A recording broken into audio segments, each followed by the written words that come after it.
طلب الملك عبد الله الثاني عاهل الأردن من مدرب المنتخب النشام الحسين عموتة استمراره في مهمته للوصول إلى بطولة كأس العالم سنة 2026، وذلك خلال حفل استقبال أقامه في القصر الملكي أمس الاثنين.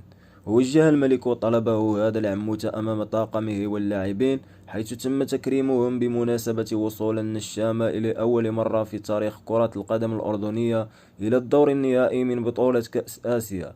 وتخلل الحفل توزيع ميداليات اليوبل الفضية على اللاعبين بقيادة المدرب المغربي حسين عموتة وطاقمه المساعد المغربي.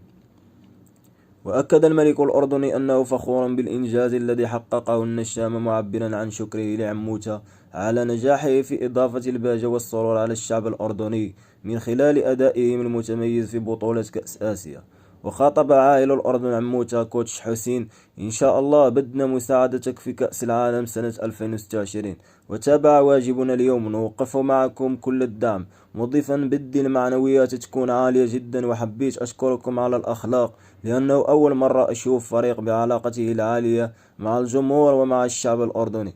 وختم: ظلكم مثل هيك وأنا فخور جدا جدا، وأي شي بدكم منا إحنا جاهزين.